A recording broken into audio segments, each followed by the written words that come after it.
भारत के अमीर तरीन और दुनिया के 13वें अमीर तरीन शख्स मुकेश अंबानी के बेटे की शादी में अरबों रुपए बहा दिए गए। भारतीय अरबपति मुकेश अंबानी के छोटे बेटे की शाहाना शादी, हजारों पकवानों का मेन्यू तैयार। जी हाँ, इनकी शादी पे 50 करोड़ डॉलर का खर्चा आएगा। इस शादी को दुनिया की महंगी तरीन शादी करार दिया जा रहा है। दुनिया भर की सेलिब्रिटीज इस वक्त इंडिया पहुंच चुकी हैं और पहुंच रही हैं, क्योंकि वहां पर अंबानी साहब के बेटे की शादी है। अंबानी सर के बेटे की शादी है, तो उनकी शादी के लिए पूरी दुनिया से बहुत बड़े बड़े लोग आ रहे हैं, जिसके अंदर कैरन पोलार्ड का नाम भी शामिल है। ऑब्वियसली हम में से तो कोई इनवाइटेड नहीं था।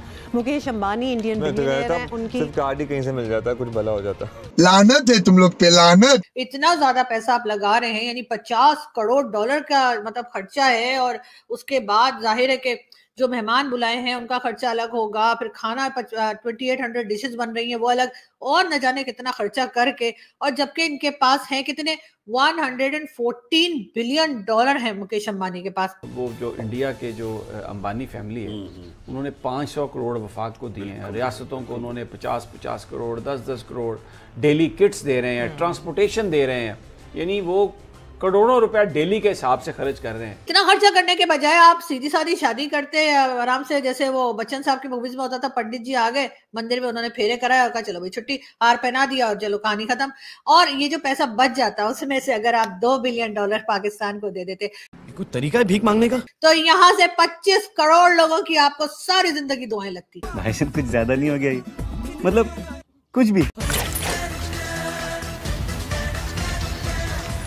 नमस्कार, जय हिंद दोस्तों जैसे कि आपने क्लिप में देखा, आज पाकिस्तानी मीडिया भारत के सबसे अमीर बिजनेसमैन मुकेश अंबानी के बेटे की शादी को लेकर चर्चा कर रहा है। दोस्तों, भारत के सबसे रईस बिजनेस टाइकून और दुनिया के दिग्गज कारोबारी मुकेश अंबानी के बेटे अनंत अंबानी जल्द ही राधिका मर्चेंटे से शादी करने वाले हैं। दोनों की शादी की प्री वेडिंग सेरेमनी 1 से 3 मार्च तक गुजरात के जामनगर में हो रही है। प्री वेडिंग के फंक्शन में बिल गेट, मार्क जगरबर्ग जैसी कई इंटरनेशनल हस्तियां समेत बॉलीवुड सिलेबस का भी जमवाड़ा लगा हुआ है। इसी बीच मीडिया रिपोर्ट के मुताबिक अनंत राधिका की आलीशान शादी में सबसे ज्यादा खर्चा होने वाला है। दरअसल मीडिया रिपोर्ट के मुताबिक मुकेश अंबानी अपने छोटे बेटे अनंत अंबानी की शादी में पानी की तरह पैसा बहा रहे हैं। इसमें करीब 1000 करोड़ रुपए से ज्यादा खर्चा होने वाला है, जिसे देख पाकिस्तानी मीडिया में इसको लेकर चर्चाएं हो रही है। तो चलिए दोस्तों, इसी पर आगे पाकिस्तानी मीडिया का रिएक्शन देखते हैं। हमारी दुआएं एक बार लेकर तो देखें। अब मोदी जी के तो मैं कह के थक गई हूँ, लास्ट 2 इयर्स हो गए, मैं तो गला बैठ गया। लेकिन मोदी जी की समझ में ही नहीं आ रहा कि पाकिस्तान को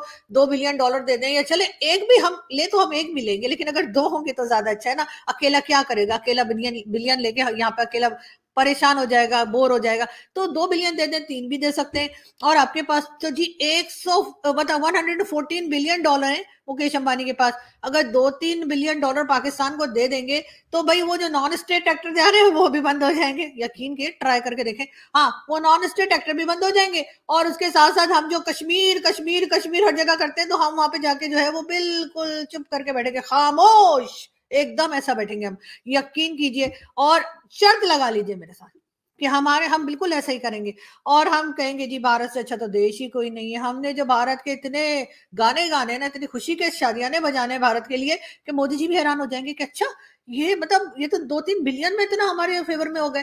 और खामखा ही मतलब 2-3 बिलियन तो आप लोगों के लिए क्या है, मतलब आप लोगों ने 14 बिलियन तो आप लोगों ने वहां कश्मीर में लगा दिए, ठीक है ना। वो भी न्यूज आई थी। तो अगर उसमें से 2-3 बिलियन अगर आप पाकिस्तान को दे देंगे, मतलब उधार दे दें, लोन बोल के दे दें, और उससे क्या होगा, हम खा थोड़ी जाएंगे। हाँ, चाइना की तरफ मत देखिएगा, ठीक है। चाइना जो है वो, उसको ना हमारी लैंग्वेज आती है ना हमें चाइना की लैंग्वेज आती है। इस वजह से होता ये कि वो जब पैसे मांगते हैं तो हमें लगता है कि वो हमें और देने को कह रहे हैं, इसलिए हम उनसे कहते हैं ला और पैसा दे दो। ये देखिए लैंग्वेज का प्रॉब्लम है। तो इस वजह से चाइना जो है ना, चाइना के पैसे हम क्यों वापस नहीं कर रहे, क्योंकि जब भी वो हमसे कहते हैं कि पैसा वापस कर दो, तो वो चाइनीज में बताते हैं, और चाइनीज लैंग्वेज हमें आती नहीं। तो जो उनकी बात सुनने के बाद जो हम अंडरस्टैंड कर पाते हैं, वो हमें ये लगता है कि वो हमें ये कह रहे हैं हमारे पास बहुत फालतू पैसा पड़ा हुआ है और मांग लो। तो हम फिर उनसे कहते हैं ठीक है CPAC 2 बना दो।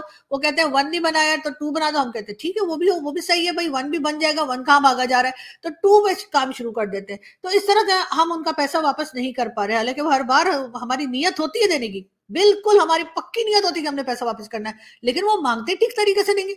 अब हिंदुस्तान के साथ तो ये ना, हमारी लैंग्वेज भी एक ही है, हम एक ही तरह से बात करते हैं, हम एक ही तरह से एक दूसरे की इंसल्ट करते हैं, हम एक ही तरह से गालियां लगाते हैं, हम एक ही तरह से प्यार करते हैं, हम एक ही तरह से दोस्ती करते हैं, हम एक ही तरह से वाट लगाते हैं, हम एक ही तरह से एक दूसरे को सोशल मीडिया पे भी ट्रोल करते हैं। तो हमें जब जब भारत हमें पैसा दे देगा और जब भारत हमसे पैसा वापस मांगेगा, तो वो जबान क्योंकि हमारी एक ही होगी, तो हमें समझ आ जाएगी कि हम मांग रहे हैं। और जैसे ही मोदी जी, यकीन कीजिए, आपने हमें लोन दे दिया और उस लोन की जो भी आपने टाइम लिमिट रखी कि जी 2 साल बाद देना है, 4 साल बाद देना है, और उसके बाद जो है आप हम दे देंगे, 20-30 साल में दे ही देंगे हम वापस। और जैसे ही आप हमें कहेंगे कि लोन दे दीजिए वापस, तो आप यकीन कीजिए हम थोड़ा थोड़ा करके आपको दे देंगे, हम लेके नहीं भागेंगे। वैसे भी आप लोग हमारे दिल के बहुत करीब हैं, और जब आप पैसा दे देंगे तो आप तो हमारे पेट के करीब, कानों के करीब, आंखों के करीब, हर जगह ही पहुंच जाएंगे।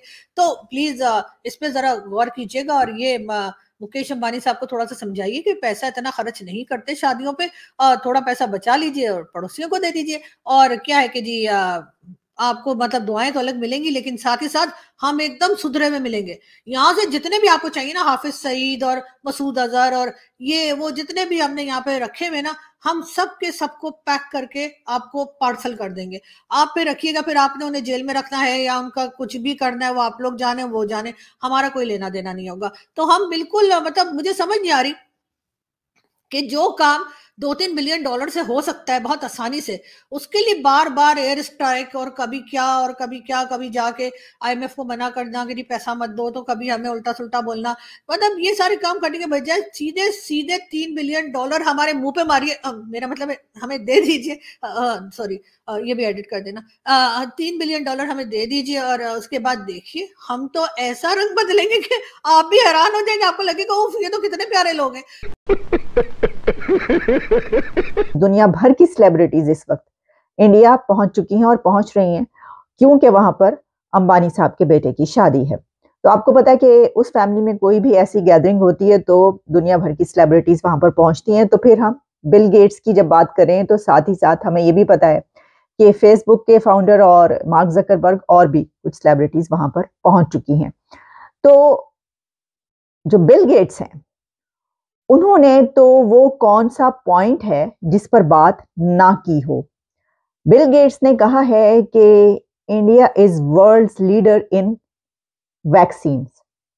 उन्होंने कहा है कि दुनिया भर के ऊपर इंडिया की ये मेहरबानी है, ये एक बहुत बड़ा काम है कि वो दुनिया भर को वैक्सीन सप्लाई करता है। और सिर्फ यही नहीं, उन्होंने बिल गेट्स ने इंडिया की डेमोक्रेसी को मैजिक ऑफ डेमोक्रेसी बोला है। और यही नहीं, बिल गेट्स ने इंडिया की जो डिजिटाइजेशन और इनोवेशन है उसकी बहुत तारीफ की है। और यहां तक कि बिल गेट्स साहब ने वहां पर एक चाय वाले से खड़े होकर चाय भी बनवाई और पी, और उसको भी उन्होंने कहा कि एक अगर सिंपल कप ऑफ टी भी बनाना होता है तो उसमें भी इंडिया की इनोवेशन नजर आती है।